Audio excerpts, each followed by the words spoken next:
Cristo.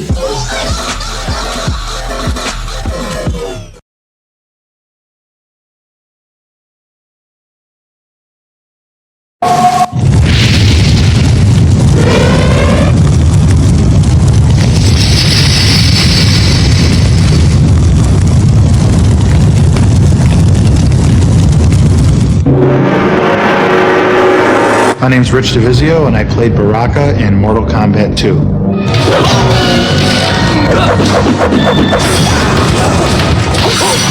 We were trying to come up with characters, and we were going to costume stores and looking around and found a mask of this monster.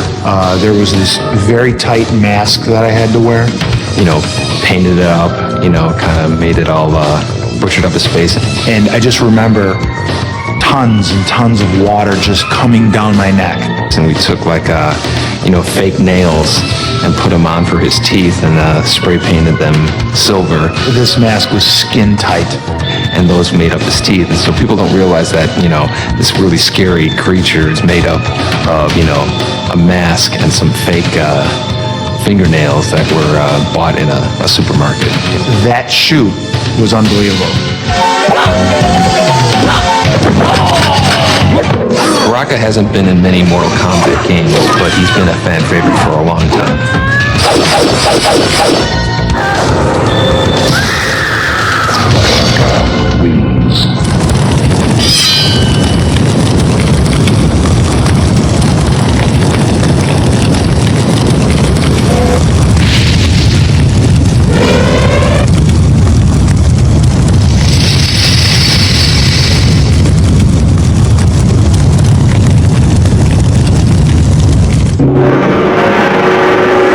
Sector and Cyrax were unique in that they were mechanical and they were robotic.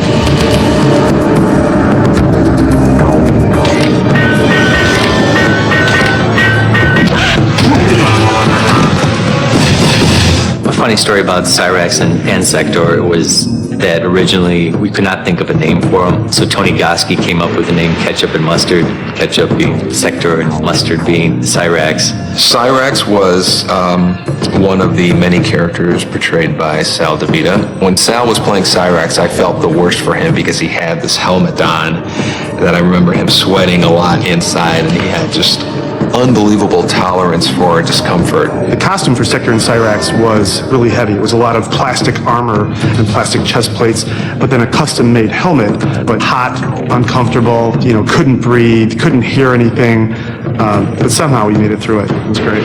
Cyrax always had a lot of cool moves, a lot of cool gadgets. His chest opens up and bombs come out, nets come out. In Deadly Alliance, he had one of my favorite fatalities with the big claw, slams the guy down.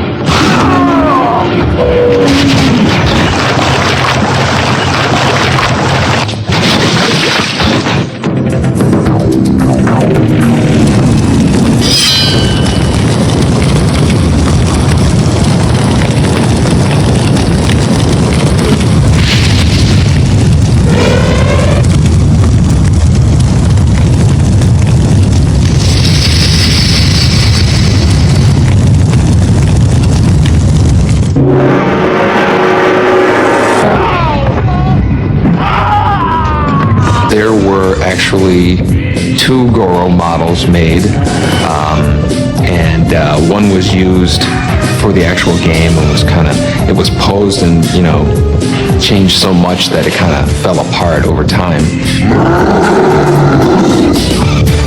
And I have one of the original Goro models that's stashed away at home.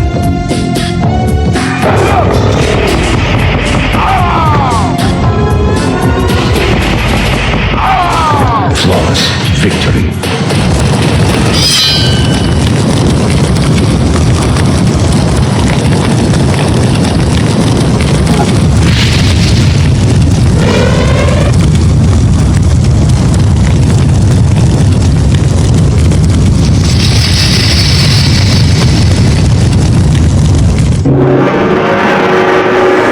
Jade was the third in the series of characters that was derived from existing images. Jade was a female ninja type character like Mileena and Katana were, and she was kind of like an evil version of Katana in a sense.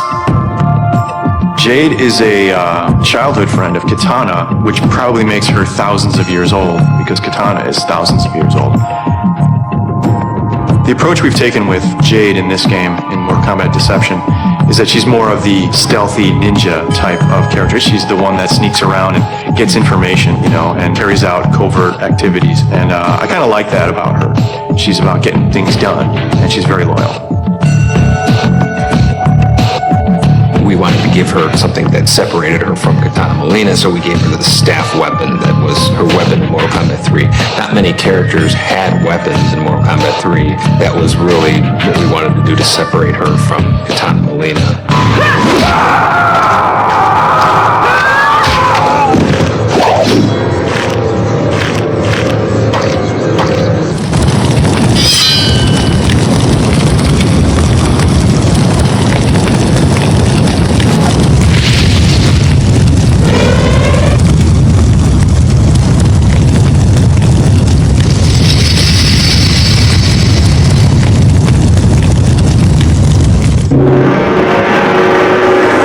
Hello, my name is John Parrish. I am Jax!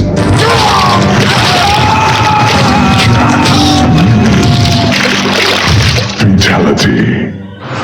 Being the big guy, I was using raw strength and mental attitude. Be energetic, to be powerful, to actually portray myself as a hero, as I would look at it. John Parrish was great to work with. He was really one of the easiest guys to work with in terms of being able to do all the moves and all of the special attacks. We worked with him throughout Mortal Kombat 2 and Mortal Kombat 3, and he did a lot of promotional stuff with us. It was really great. When he first put the makeup on my arms, it took him 6 hours to do total.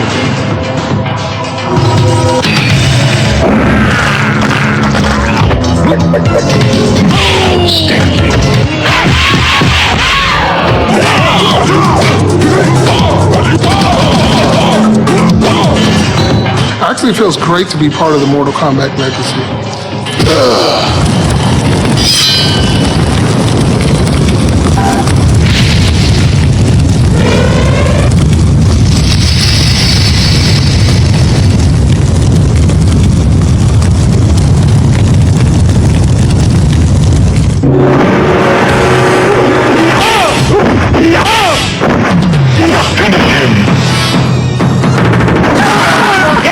Johnny Cage wins.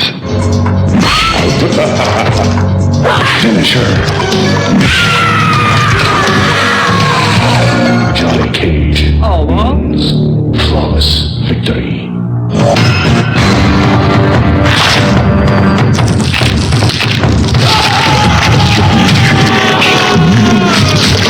Fatality.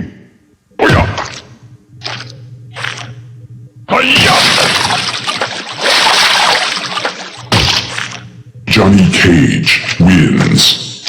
Fatality. Johnny Cage was kind of like our version of a Hollywood action star. He's the one character not to take too seriously. He's not a brooding hero. He's a, hey kind of hero. He's a Hollywood guy. A lot of flair, a lot of pizzazz. Still very skilled martial artist, but put in the situation with all these noble Shaolin monks and Lin Kuei ninjas. Johnny Cage, to me, is almost like the comic relief of Mortal Kombat. He's the actor, so he doesn't take this all as seriously as a Liu Kang or a Raiden or Kung Lao will take it.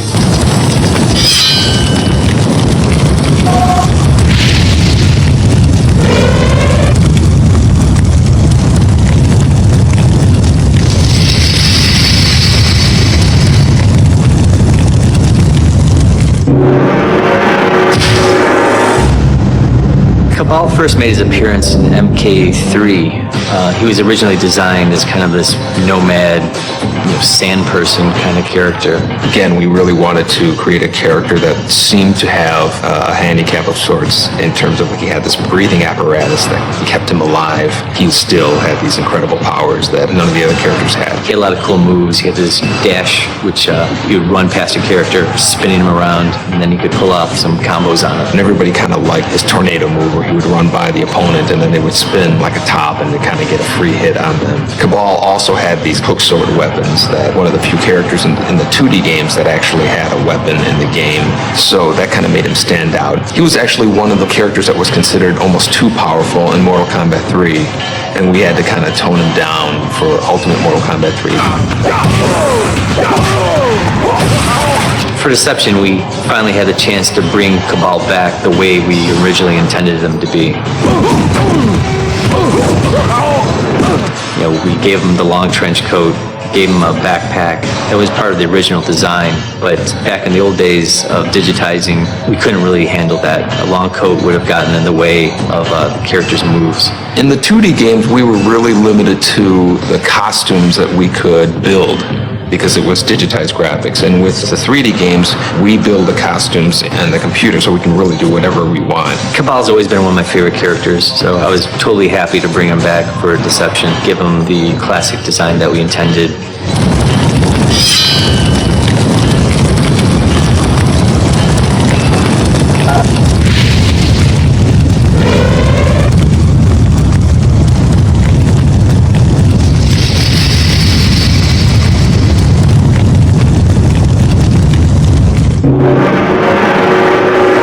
My name's Rich DeVizio. I played Kano in Mortal Kombat 1 and Mortal Kombat 3.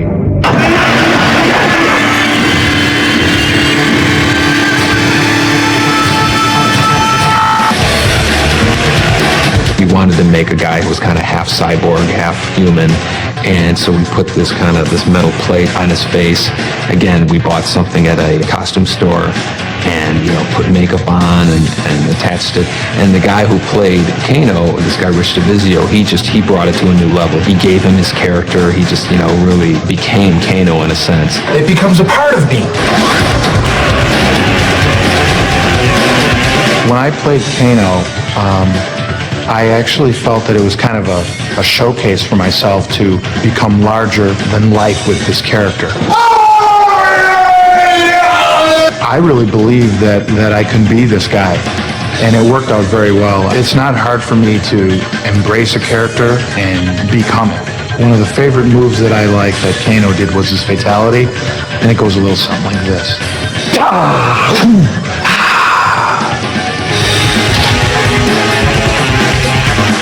Kano wins.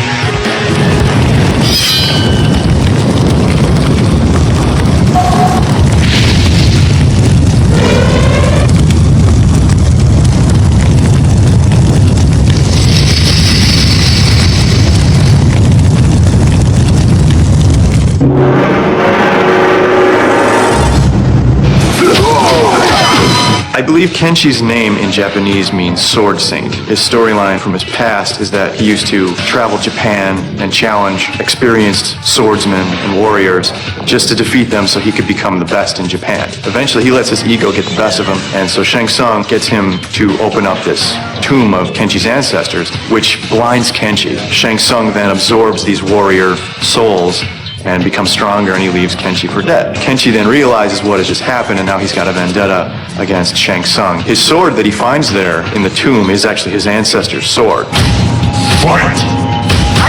You would assume he's disabled because he doesn't have certain abilities, but then we compensated it by giving him other abilities, and that kind of makes him that much more interesting of a character. So he's one of the strongest characters in Deadly Alliance, and you wouldn't think so having a character being blind. Kenshi basically has the ability to propel his opponents in various directions. Lift them up over his head and slam them on the ground, propel them behind him, push them forward. So it's really like he's a very powerful distance player where you have the ability to attack your opponent even when you're at great distances.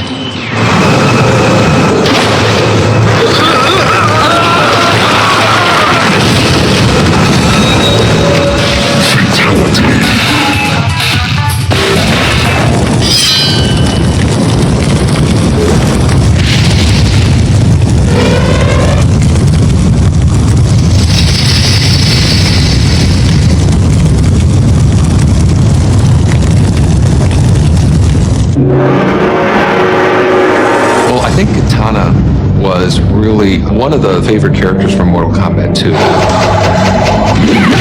I mean, it was she was a new character. She had ridiculous combos that people, came up with that I had not even thought of. So when I saw people doing katana combos, in the corner, you knew there was something special because people were taking the game in a direction that you wouldn't even think of.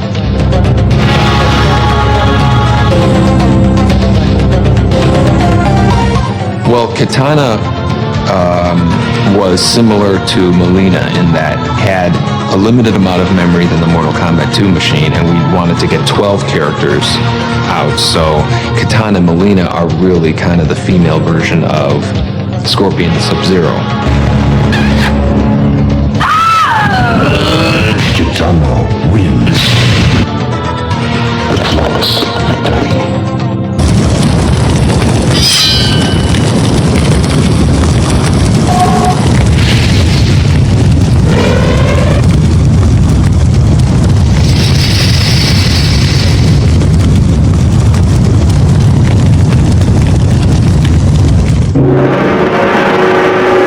My name is Anthony Marquez, and I played Kung Lao.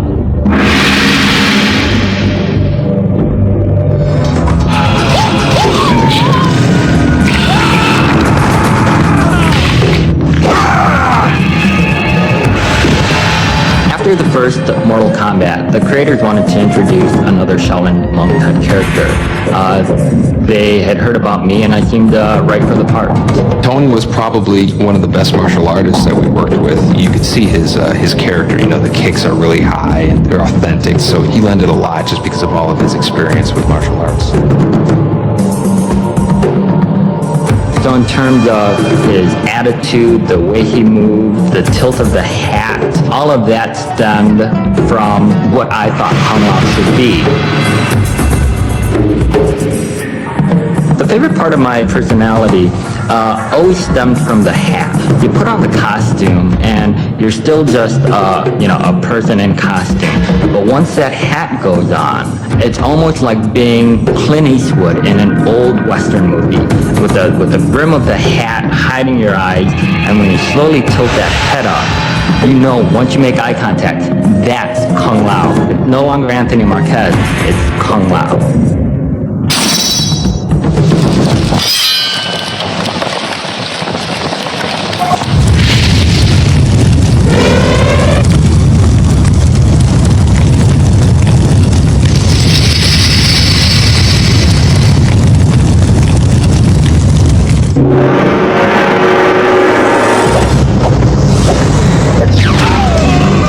Mileena was created because we needed to stretch the memory in our game again. We were out of memory. We had a cool female character in Katana, and we wanted to kind of double up on that and give her, special moves, make an anti-Katana in a sense.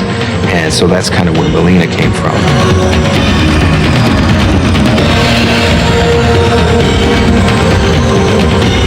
And so then with Mileena, we had also introduced Baraka, so we wanted to make a tie with her because Baraka was a really bad character. So underneath the mask, Katana is really beautiful, and underneath Mileena's mask is, these really nasty teeth that were originally never on the costume, but we would just kind of draw them in on her fatalities.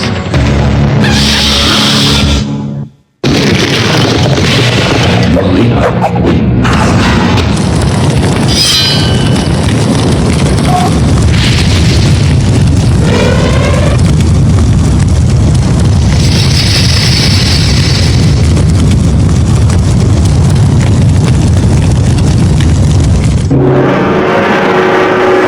I think that Nightwolf is your quintessential Native American icon.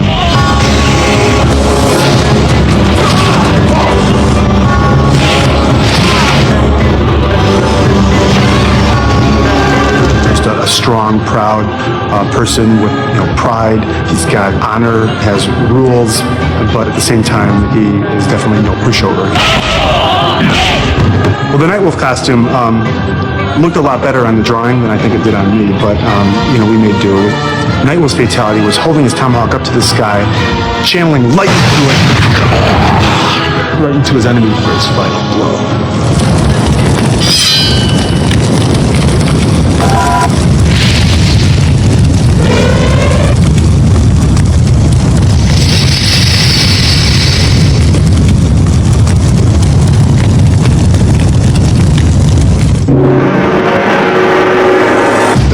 character that I played in Mortal Kombat was definitely Quan Chi. Do not fail me! We have toyed with the ninja long enough. Quan Chi was a really interesting character because he was created for a game called Mortal Kombat Mythologies.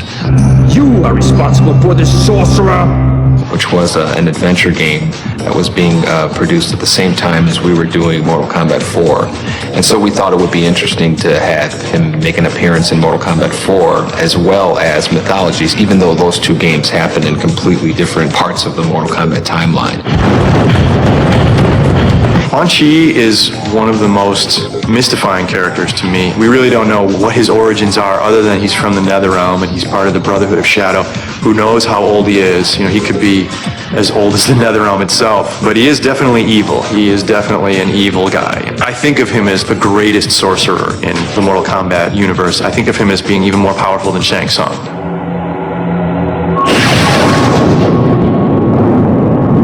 Rich DeVizio was hilarious as Quan Chi. He really played the part well. To me, he is Kano, and he is also Quan Chi. He's both of those characters. You can't look at Quan Chi and not think Rich. And now, on to Hollywood. The makeup was unbelievable, and I was actually able to act a little bit in full motion videos, which was very exciting for me. I remember that the impetus behind the cabinet design on MK4 was the reintroduction of the series back then. They wanted it to stand out in the midst of the arcades. As such, they wanted to push the sides as something that you could not miss. And so we did some shots in the studio, had Rich come in, put fire behind him, big old Quan Chi face, no one can miss it. And that's what ended up happening. The first time I saw myself on the side of the Mortal Kombat 4 arcade stand-up, I was just blown away. That chapter, Mortal Kombat 4, was the Quan Chi show in a sense. Do not fail.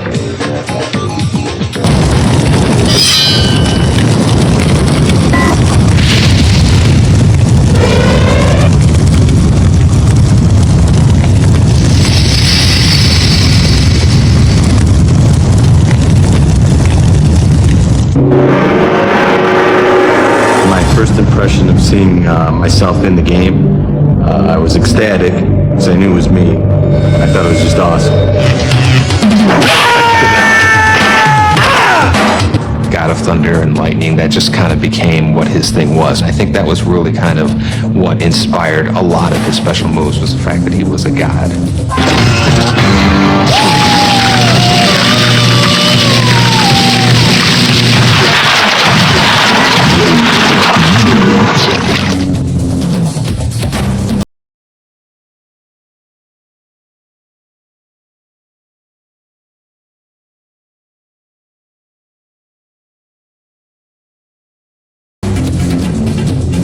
In real life, I am a martial arts expert. I've been doing various arts for probably 22 plus years.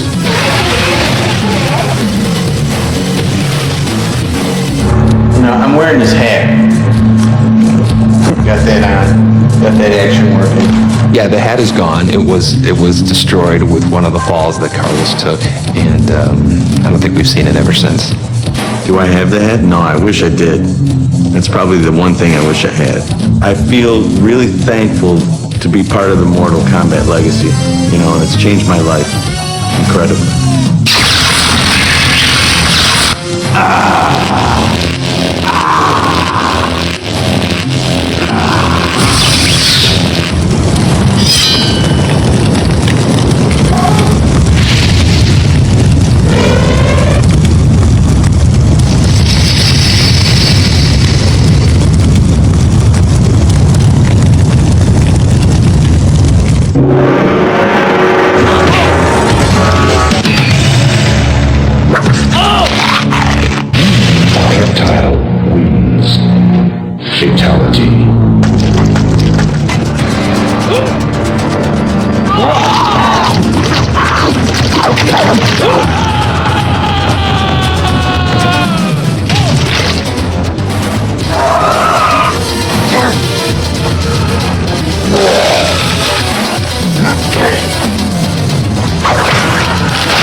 Reptile actually was the character that I came up with driving back to work from lunch on a Saturday. We had seen how much we got away with in terms of Scorpion and Sub-Zero changing ninja palettes, and I really wanted a super secret hidden feature in Mortal Kombat 1.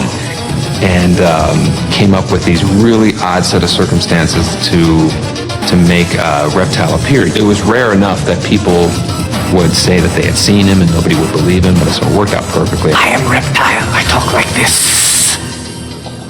And then I have to go like this. Yeah, Reptile, the infamous Green Man. It was another one of those characters where they swap some of the images from one character to another. I saw those moves that they told me to do that were for other characters, like for example the Force Ball, you know, when I put my hands out and then a big ball comes rolling out. That was for Reptile, but here I had no clue at that time. Reptile wins. Fatality.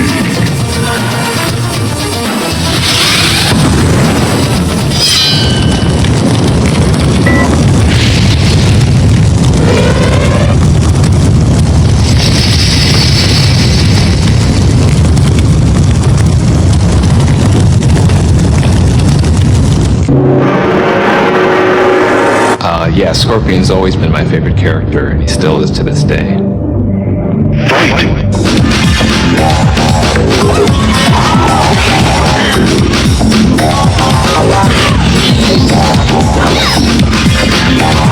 Playing Scorpion's cool. I mean, you get to be kind of just a little bit crazy, a little bit nuts. You know, it's like, you're a ninja. How cool is that? I've played him in Sub-Zero mythologies. I did some motion capture for Scorpion, and I played him during some of our live events for Mortal Kombat. I am Scorpion. You killed me in cold blood. As a player, if I get a chance, I'll always pick Scorpion. His whole play style, it just kind of suits my style of gameplay. I'm proud to have been part of the Scorpion legacy throughout the years. The spear move has always been one of my favorite moves in all the Mortal Kombat games, and I don't think we've ever been able to top it. Get over here!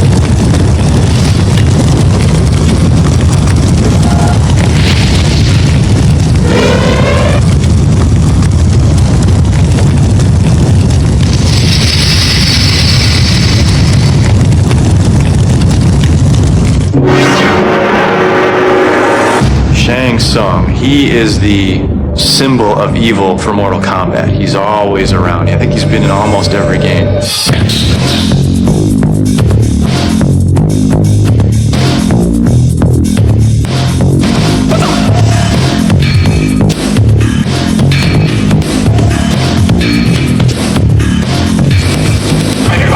His job in Mortal Kombat 1 was to win Earthrealm for Shao Kahn. Shang Tsung's stance I thought was really unusual, and it was kind of like this. Very different, very unique from all the rest of the characters in the game. Kung Lao. Johnny Cage. Reptile. Shao Kahn wanted to take over Earthrealm, and through the Mortal Kombat tournament, he was going to do it. Shang Tsung was probably one of my favorite characters in the series. He always kind of had the sinister edge, more so than some of the other characters, a bit more regal kind of feel, and that's what I tried to capitalize on in redesigning him for Deadly Alliance. In Mortal Kombat Deadly Alliance, Shang Tsung teams up with the sorcerer Quan Chi, and the both of them not only kill Liu Kang, but they kill Shao Kahn as well.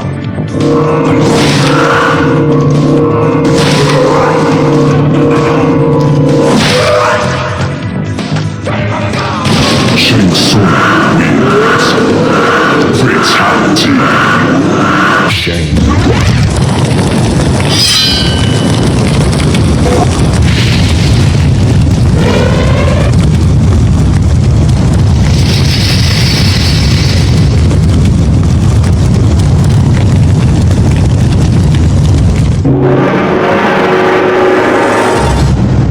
Shao Kahn was the big bad guy in Mortal Kombat. Feel the power of Shao Kahn. Well, Shao Kahn is kind of like the top of the ladder in terms of big bad guys in the Mortal Kombat series. Prepare to die. He was really the boss's boss in a sense, and he was basically the guy that everybody was ultimately trying to stop in terms of his invasion of Earth in Mortal Kombat 3. And he also had this charge move that would attack you with, and a lot of players didn't realize that all you had to do was duck underneath the charge move and then you got a free uppercut. Once they discovered that, he became a lot more manageable of a character to fight against, but until they discovered that, he seemed almost undefeatable. Shao Kahn was killed in Mortal Kombat Deadly Alliance, but nobody really ever dies in Mortal Kombat.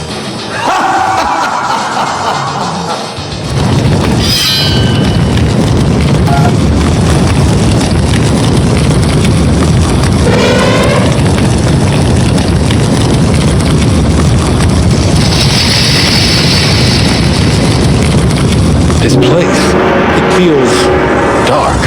As dark as every heart that inhabits it. Shujinko is kind of our next generation Liu Kang. Through the Conquest mode, you learn about Shujinko's past.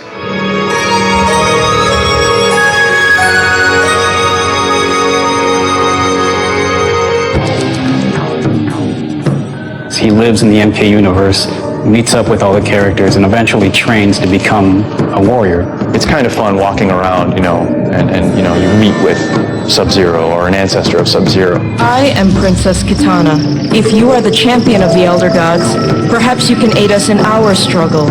When you finish it, you see him at age, 60 or something like that, and that's when he is basically unlocked in the arcade game.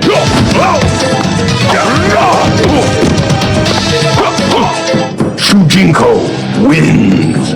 Everything from, 20-year-old Shujinko up to old man Shujinko is voiced by Max Crawford. Younger Shujinko is just a little variation of my actual voice. Good to see you again, Damashi. It was fun doing the old man. Oh, Master Boraicho, crack the dojo window.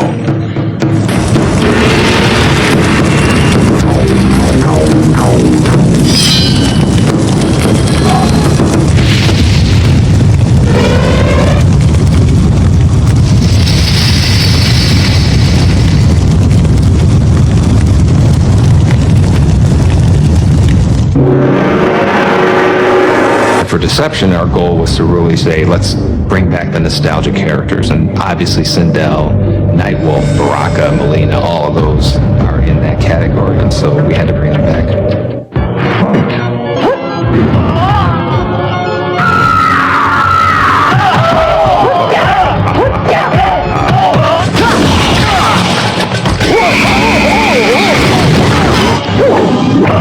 The wig that we had in Mortal Kombat 3 for Sindel didn't have that much hair. We did a lot of After Effects touch-ups.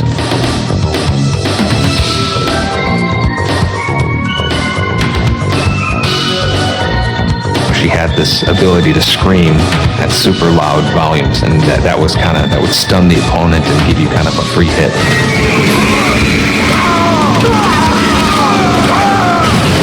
Sindel wins.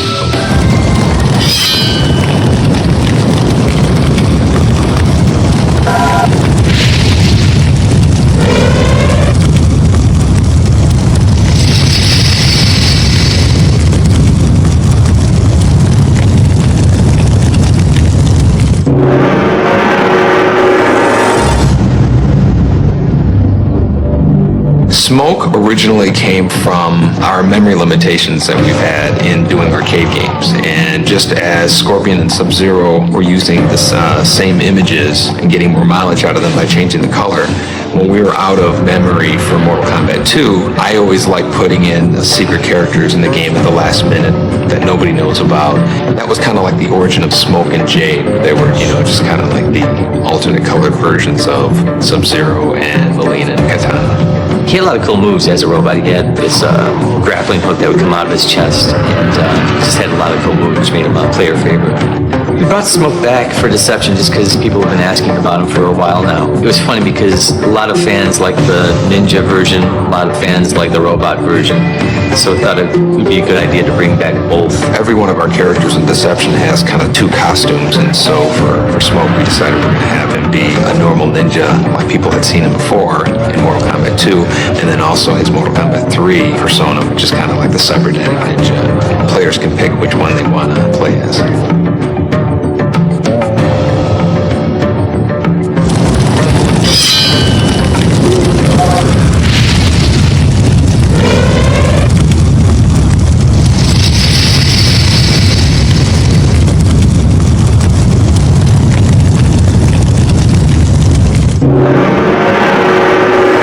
Sonya is a badass.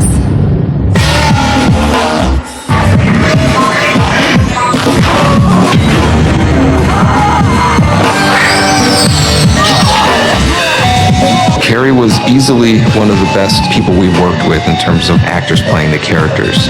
Yes, I still have the Sonya costume. Every once in a while, I'll bring it out. I'll absolutely see Sonya again in future Mortal Kombat games. I would love to play Sonya again.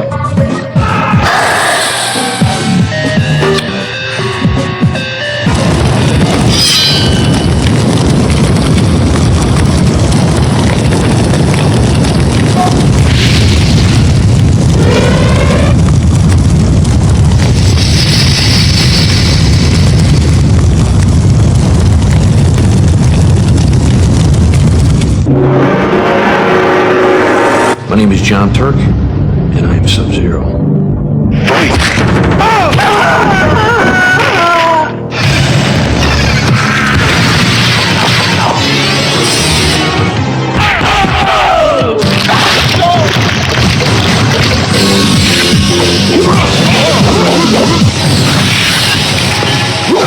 You know, the freeze move in the first Mortal Kombat really came about because I was always a big fan of kind of setting up the player for a free hit.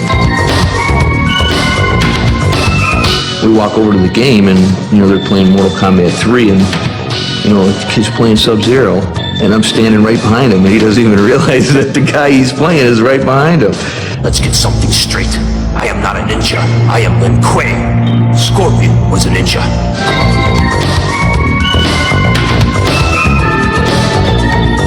My martial arts style defined the character of Sub-Zero's based on the way I move, the way I kick, the way I punch, the way I turn, the way I move my leg when I do sweeps.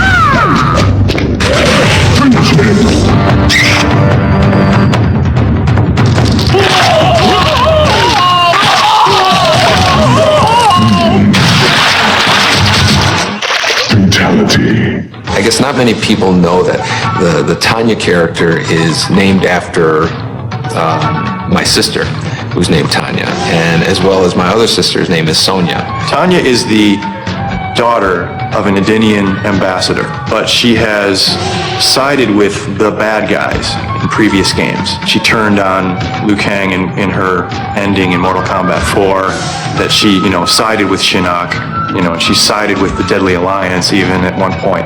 Now she's siding with the Dragon King, not so much because she wanted to, but because she was almost forced into it. She's an enemy of Jade and Kitana and Sindel, because she's a traitor. She's a traitor to Edenia, she's a traitor to the realms, and she's, not a good person. Tanya has always had her boomerang projectile move, which is one of the more outrageous projectile moves in the game. And we're giving her that boomerang move in Deception again. And in addition to that, she has a weapon. So she has a bigger arsenal of attacks than she did in the previous games. Finish him!